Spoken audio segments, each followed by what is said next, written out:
Hello my friends, HM here. Now this video is going to be interesting. It appears that Israel has a far more success than anybody expected, and they already have air superiority over Iran, so they can bomb whatever at will from the air without risking their aircraft being shot down.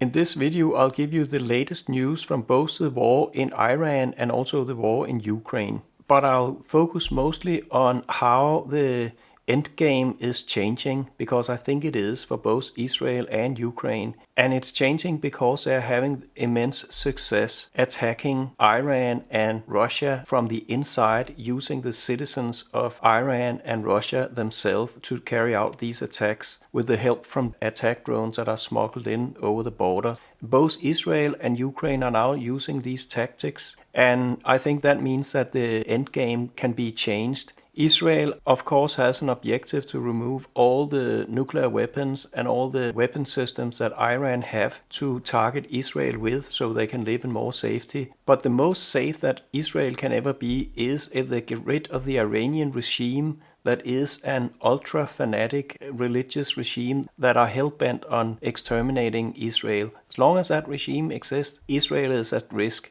And the same can be said about Ukraine. It's not enough that Ukraine take back their territory. As long as Russia, which is an extremist nationalist regime that are hell-bent on building an empire with former Soviet republics and also take the rest of European countries, because as Putin says, Russia doesn't have any borders. No, we can only be safe in Ukraine and also the rest of the free world if we get rid of the Russian regime and replace it with something better. And what better way to do that than build up a network of agents inside of Russia and supply them with the necessary drone weapons so they can take out military targets, but also people that are keeping this regime going in Russia and also in Iran. And that is something I'm going to talk more about in this video. So if you think that sounds interesting, keep watching.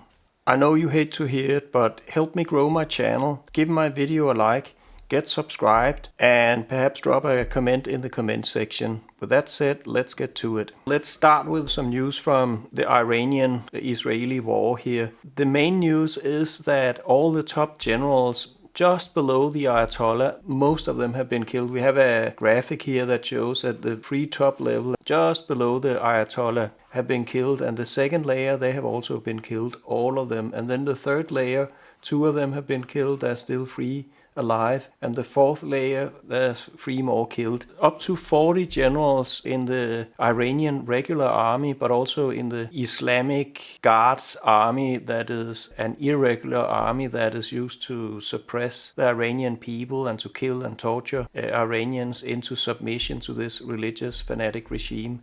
They have also died.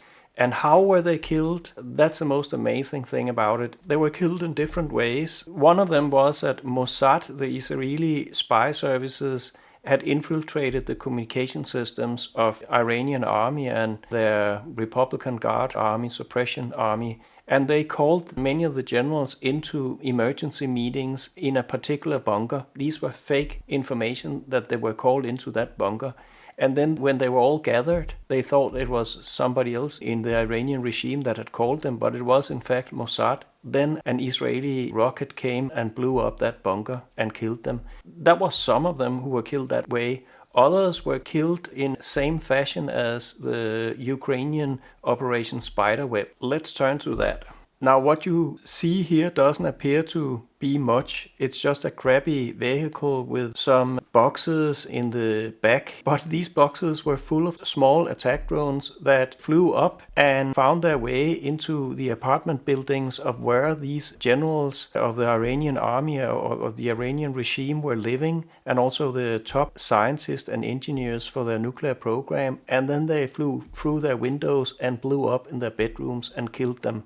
I think this is a vehicle that was placed in Tehran, but there were other vehicles like this with drones in them that were placed near military facilities. Some of them were used to take out air defense systems, attack radar installations and rocket launchers to make it less likely that Israeli aircraft flying in with the heavy bombs would actually be shot down. So this was an Operation Spiderweb. It all went off in the middle of night.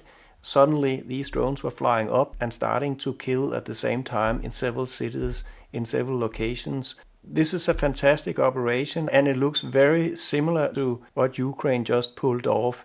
Just the targets were a little bit different. This was targeted assassinations and also anti-aircraft systems, whereas the targets in Ukraine were 1/3 of the nuclear long-distance bombers that Russia had. But it's amazing that they could pull it off, and now apparently Israel is in a situation where they have air superiority. They have pretty much bombed all the radar installations that are in Tehran, and they're also finishing off all the radar installations that can detect Israeli aircraft in the rest of Iran.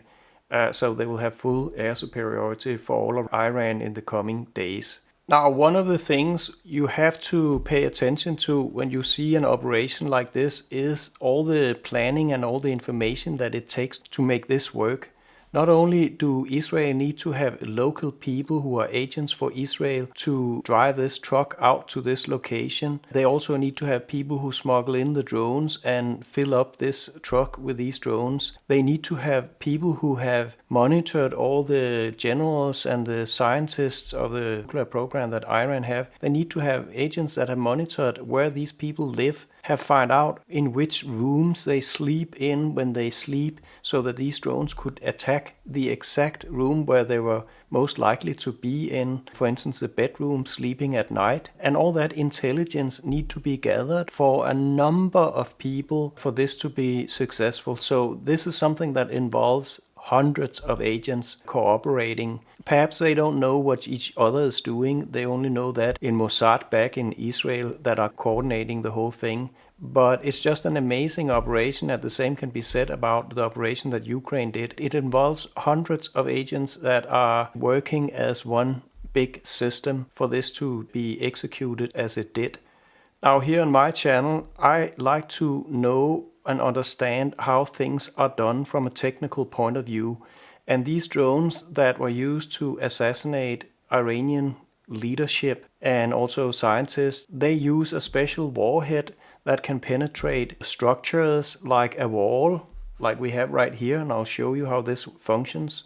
Or it could be a bulletproof window, because I'm pretty sure that high-ranking scientists and also generals in the Iranian regime, they're not sleeping in a bedroom where they have an ordinary glass window that can easily be penetrated by a drone. They're having armored glass in that building to increase their chance that they'll survive an assassination attempt. But Israel has developed a special warhead that's called an anti-structure warhead that will be perfect for these assassinations. And we have an example of that here. Let me bring in a spreadsheet here just to show you. This is this weapon here. It's a man-pad that you launch from the shoulder, and it's called the Spike SR, and it's a weapon made by Rafael, a big Israeli weapons firm. It cost $140,000. So it's not cheap, but you'll understand why it's not cheap, because this warhead is just absolutely amazing. It has a warhead, you can see that in the table here. It's only 3 kilo heavy, so it's a very small warhead, like this big. And Israel is exporting this weapon all over the world, and I think it's the only one that can do what this thing here can do. And I'm pretty sure they've used the same warhead in the Israeli drones here for this operation. But let's play the video. Here we go, to see how it operates. Okay, did you see that? So you see an explosion here, and then you saw a beam coming through the wall here. Let's play it again. There, the beam comes out. It makes a hole in this wall, and then it puts in another grenade that is also pushed through that hole in the wall. I'll just stop it here and spool back. So here you can see the frame where it actually pushes, it makes a hole in this wall here, and then it will only be a hole like this big. But then there's a second detonation in this warhead that pushes in a blast fragmentation grenade that just goes through that hole in the wall that just was made, and then it detonates with tungsten bullets flying all over and killing everybody behind that wall. That's how you penetrate a bulletproof glass in a bedroom for a general, and then have him definitely killed when this blast fragmentation bomb is exploding inside his bedroom. That's how I think these drones were done and the kind of warheads that they were carrying. Another thing that we could speculate about that Israel could have done, if there was electronic jamming in Iran's capital, Tehran, they couldn't have used GPS for navigation of these drones. But again, Israel is well known to have developed AI chips for navigation. They had a famous company in Israel called Mobileye that was bought by Intel in 2017 that did autonomous driving systems that was state of the art at that time, and Intel is selling these chips for all kind of automakers that need to have adaptive driver systems for cars. The same chips can be used to navigate drones, and Israel has a lot of expertise in that, and I'm pretty sure they could also have put some of these chips in these drones and then have them fly even in areas where there's no GPS that they can navigate after. Then the drones will use their cameras to look where they are and then compare that to some maps that are stored in the memory of those drones, and then they know where they are and they can find their way to the target. And also the target homing in, that's called terminal navigation, all that can be done by AI.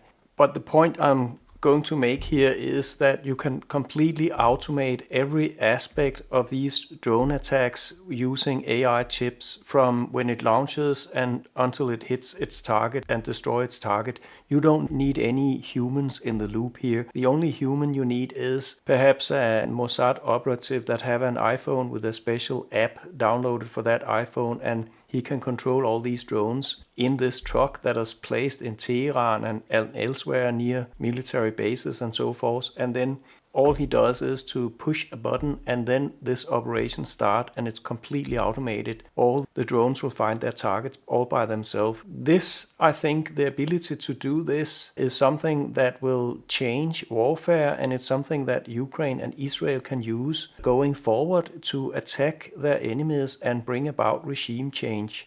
But let's move on. Now I'll show you another attack that happened in Kaliningrad, and the funny thing about this attack is that Kaliningrad is part of Russia, but it's surrounded by Poland here and the Baltic Sea and then Lithuania. It doesn't have any connection to the rest of Russia. But there was an attack there and Ukraine claims responsibility for it, presumably. It could also have been Lithuania or Poland who used some of their agents to make a sabotage action inside of Kaliningrad. But let's see the video.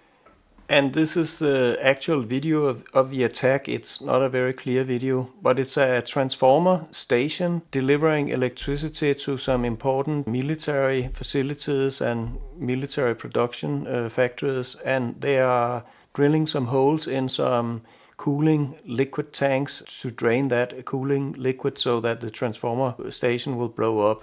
And it was successful, this attack. Now, this attack is, of course, on a smaller scale than what Israel just did, but it's just an example of using agents that are citizens inside of Russia to do sabotage actions to bring down the regime. And this is just one example. This is happening like tens of these attacks every single day all over Russia, where local Russians that have been recruited by Ukrainian intelligence services are sabotaging the regime because they have a common interest in bringing down that regime. And I would also say the same people who are doing these attacks could actually be the ones who rise up against Putin and take power instead of him. And it's not a small-scale operation. Ukraine has hundreds, if not thousands, of agents. So it is an army that Ukraine are building up inside of Russia and that can take over this country. But let's move on and see some of the other things that happened. Now, this is an attack that the Israeli Air Force did on an underground storage facility for Iranian Shahed drones and missiles. And look at that smoke coming up from these underground bunkers. This is not small potato here. It looks like a volcano with all this ammunition cooking off inside these mountains. And it's coming up from several places, probably several entrances to this enormous complex that's underground.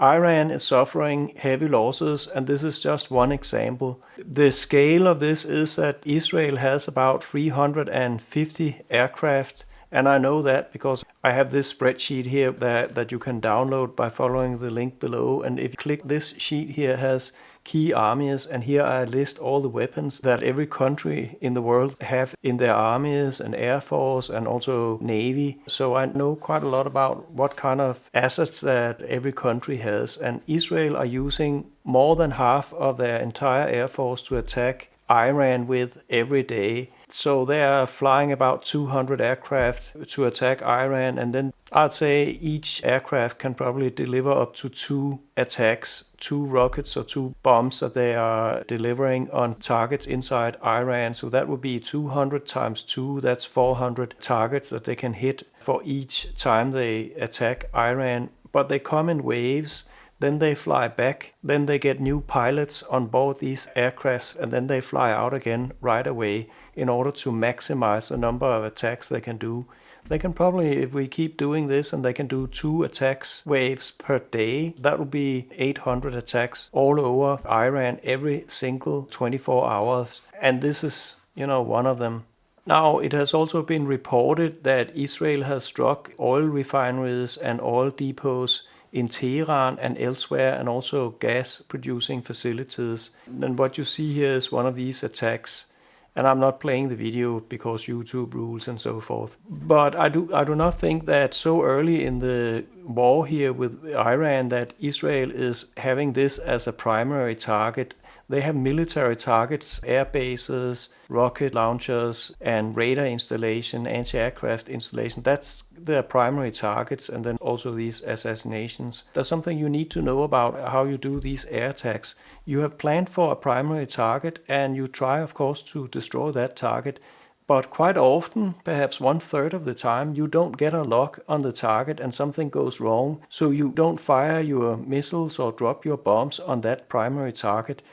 And then what happens is that if you don't have a secondary target nearby, what you have to do is actually to dump all that expensive ammunition. If it's a missile, it can easily cost $1 or $2 million for one missile.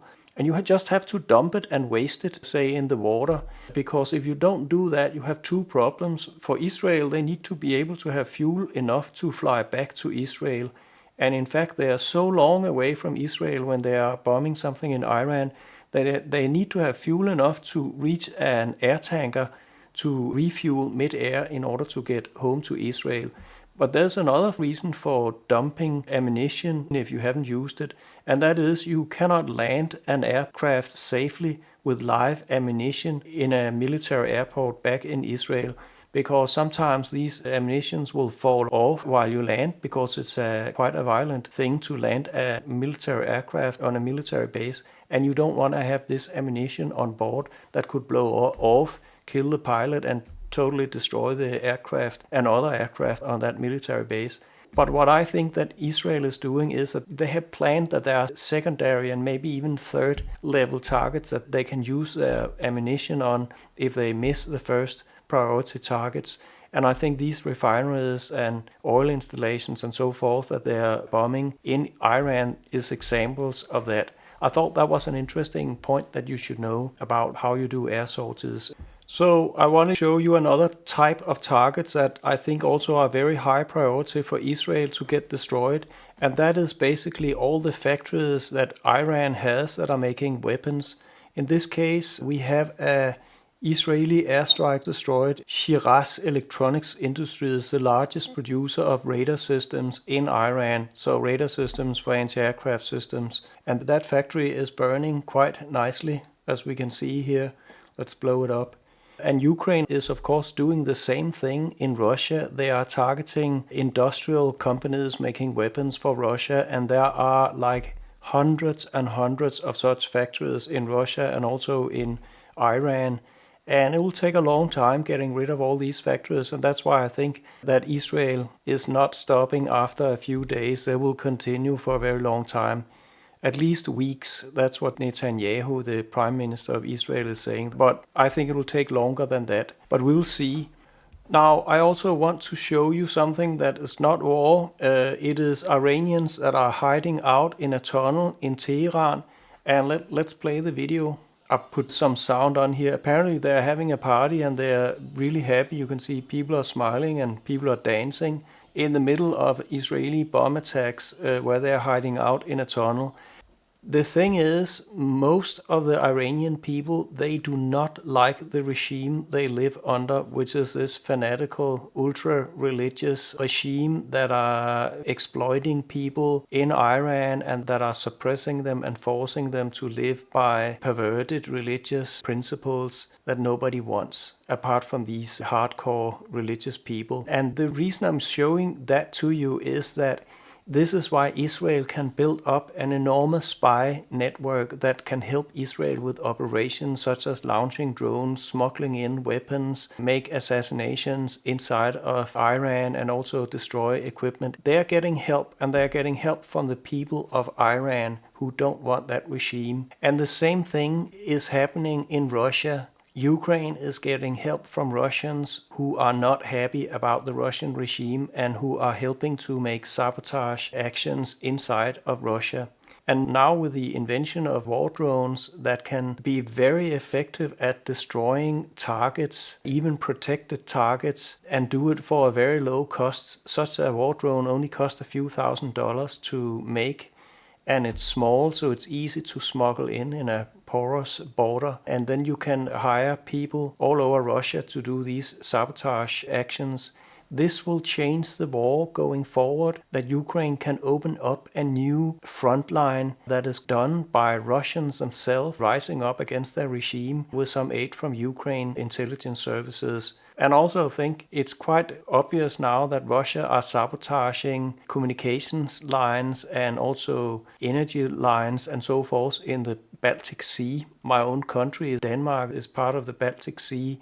And we have our infrastructure sabotaged by Russian agents. So we should do the same thing to Russia. We should build up networks of agents inside of Russia and then give them the weapons they need to sabotage Russia from the inside. Denmark can do it, Poland can do it, Lithuania, all the countries that have a beef with Russia can do it, and we should do it. That's what we have spy services for, to protect the country. And now we need that kind of services to be delivered.